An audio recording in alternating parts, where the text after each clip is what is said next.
and we are back. And what we're gonna be doing next is Might and Magic Duel of Champions. I've got my two best friends right next to me. We have Samuel, who's the live producer for the game, and we have Chase. Hello, Chase, my best friend from the other land, who is the player experience manager on the game. So what we're gonna do first, I'm not gonna lie here. I'm an absolute noob when it comes to card games. Okay, I don't know anything about it. And so you guys are going to run me through it, and by the end of PAX, I'm going to be an expert. Sound good? Sounds great. Good. So let's start it off, Samuel. Tell me just a basic rundown of Might and Magic Duel of Champions. Right, so Might and Magic Duel of Champions is probably one of the best collecting card game right now on the market. So it's a free-to-play, it's a fair-to-play. So, you know, there's no catch. You guys just create an account on champions.com. You log in, you get some, you know, packs, cards, and then you're ready to enter into action. So the action is really simple. Go on the battleground. So you have your deck of cards. The game is really a strategic game, so you need to really choose where you want to place your cards. You can move your cards or you can attack the opponent. So the concept is you need to attack the opponent, get his health point down to 0 before he does the same to you.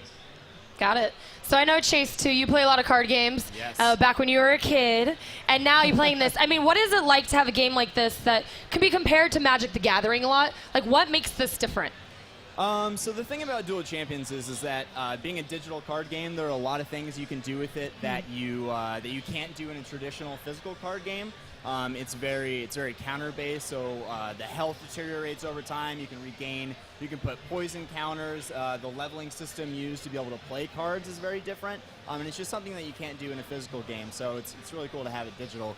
If you want, we have the game loaded up here, and we can actually do a quick run-through of a game. That works for me. All right, let's get one going. You can teach this noob what we're doing. All right, so I'm going to load up one of the ranked duels here. You start out like you have your hand. I'm going to keep this, not keep a mulligan. At the beginning of every turn, you have your hero, and the whole gameplay is basically you're trying to kill the opponent's hero before they kill yours. So I'm going to level up my Might here. And if you look at one of these cards, this is a creature card.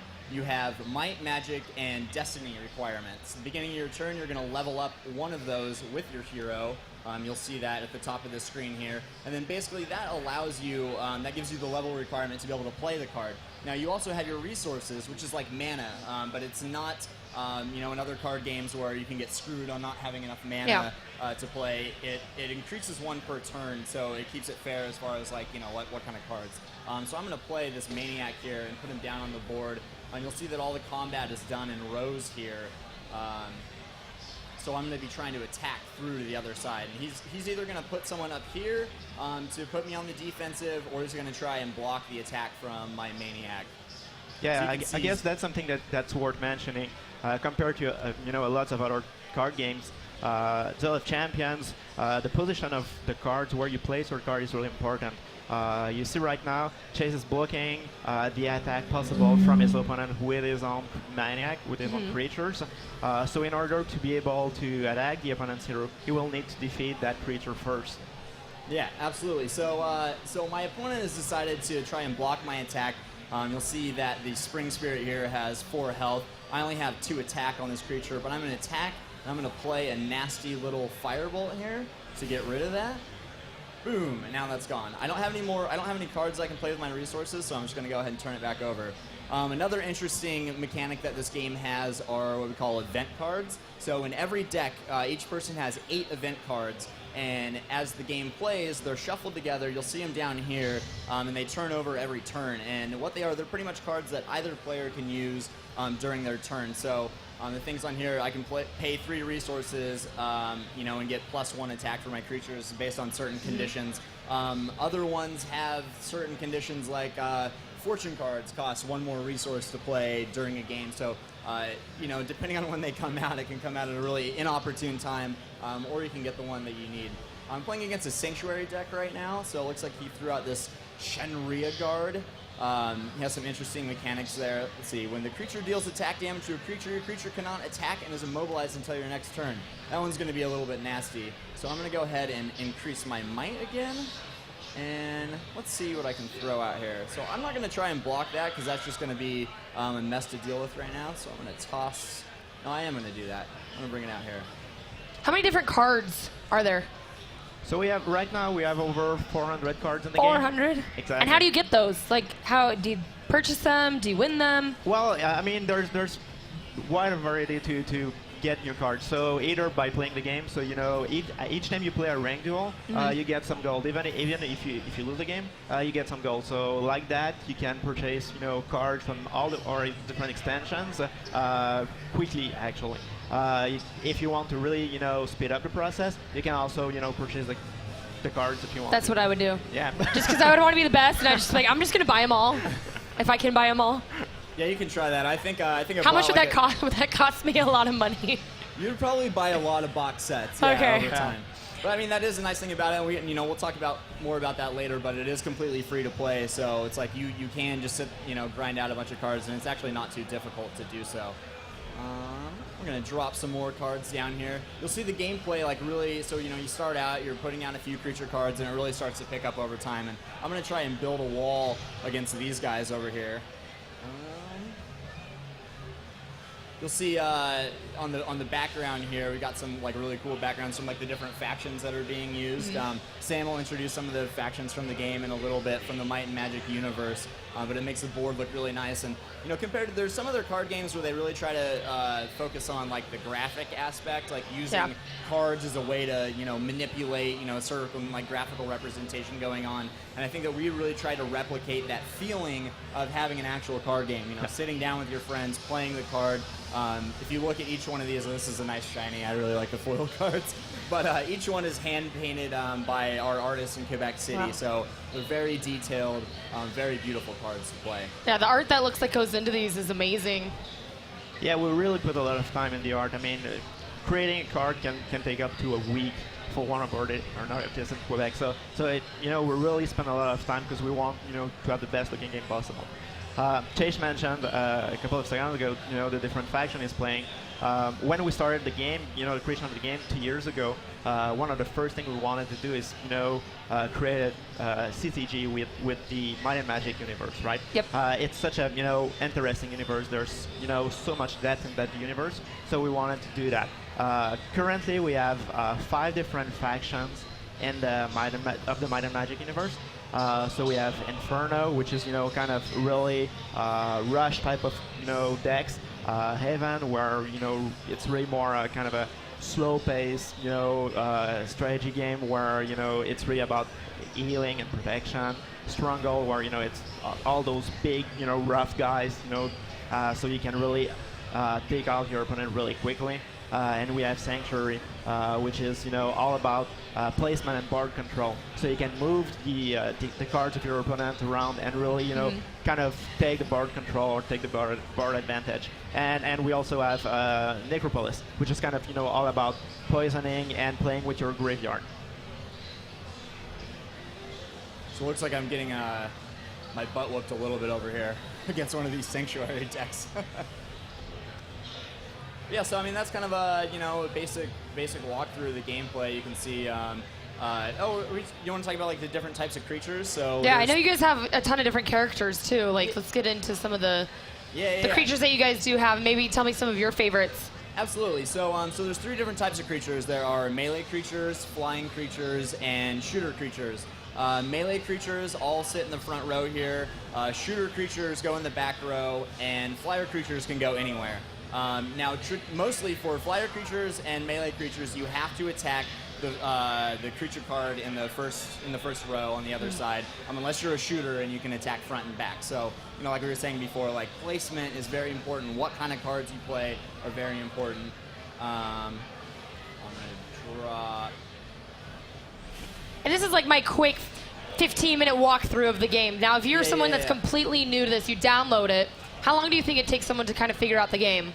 I mean, can a complete noob just jump right into it, or is it something that maybe have a friend teach you? Yeah, well, we have a pretty deep tutorial system. There is a single-player campaign for the game. It's very generous with golden seals. So when you first get into the game, if you're not ready to jump into online play, you can go through it, and it breaks down the game step by step as you go through. So, by the time that you're done with the 6 initial missions, you've got a pretty good understanding of the game. But you know everything about the game after those 6 missions. And I must say that we have a fantastic community as well. So I mean, if you're stuck, if you have any problem, any questions, again, jump into our forums, and we have tons of players. We have an amazing community, just right there, ready to help you. Oh, that's awesome. Yeah, I hate to use this term, but like they say, it's easy to learn but difficult to master. Yeah, slap on the wrist for that cliche, right? So can you talk a little bit about this road to Paris? I've been to a ton of different events with you guys, and I've seen this. I don't know too much about it, but let's tell maybe people at home what it is. Yeah, so competition is extremely important to us. Mm-hmm. And Road to Paris, we had a World Championship last year where we invited people to come out to DreamHack and compete for the World Championship, and this is taking things to the next level. The next level, yes. The next level for Duel of Champions, and we're sending 8 people to Paris this time to compete for the World Championship. And the road to Paris is basically like the different roads that you can get there. So one of those roads is the North American Live Championship. We just wrapped up our last North American tournament at Fan Expo Canada last week. And then the 4 winners of the live tournaments in the U.S. are going to compete against each other to go to Paris. But you can also go to road2paris.com and register and compete in the online leaderboards. So we do have a video that we can show. Yeah, that we can take it to the road to Paris. Yeah. So let's throw it to that video and take a look.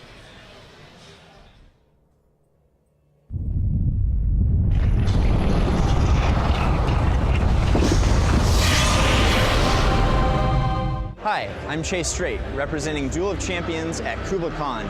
This weekend we're kicking off our Road to Paris International Tournament, where we're sending 8 finalists to Paris to crown a grand champion. The winner of this tournament is going to face 3 other live tournament winners for that spot to Paris, but if you can't make it to one of these, you can go to duelofchampions.com to download the game and get more info on how you can join in on the battleground. 1, 2, 3, Very exciting seeing all these new games. Duel of Champions, really fun game. After a few minutes, I understood really simple and quite addicting as well. I like the fact that it's a free-to-play model. It's something that's really popular right now, and I think they're doing it the right way. It is very playable. It is very colorful. It is engaging. The reason I'd recommend this is because the game is really easy to play. It's really fast-paced. And I can't wait to play online, because then I can start playing against people around the world and see how they think and what their strategies are too. Oh, it's really a streamlined game. There's a lot of complexity to the cards, so they can add dynamics that you don't see in like Magic the Gathering and other similar games. When I was playing against my second opponent, he had filled his board out against mine. We were tied at life points, and then I fireballed half of his board away, and that pretty much won me the match. My strategy is small creatures and big spells, and just kind of try to survive until later, and then I take control of the game. All right, ready? Ready for this, Julian? All right, good luck. Last night, I modified my deck to attack anywhere or do sweep or charge moves so that I could just empty the battlefield no matter where I put my creatures. The strategy was to follow just the same lines of the faction, which was just defensive spells and healing spells, just to outlast the other opponent. I ended up drawing a card that did 2 damage to all his creatures and kind of wiped most of his board at that point and won the game. All right, gentlemen, any last words before we get this started? I just want to say personally, I don't know if I'm more excited about me winning or you losing. He started the trash talk already.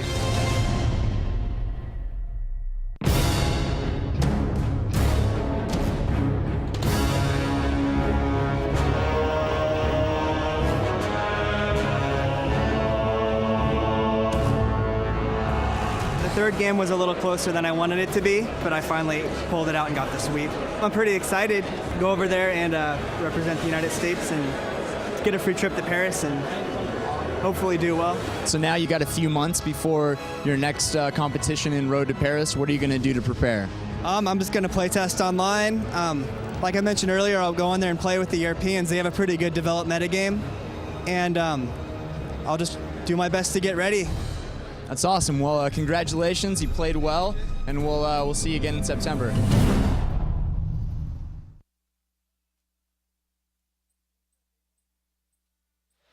And And we are back. I want to thank you so much, Chase and Samuel, for coming out here talking to us. I know we'll be talking to you guys a little bit more this weekend. Any last words that you want to say to the stream? Oh, yeah. So you guys should come back tomorrow. I mean, you should watch all day, but come back tomorrow at 12:40 p.m. I'm going to be throwing down against Gabe, a.k.a. Mike Krahulik from Penny Arcade, who will be in the booth.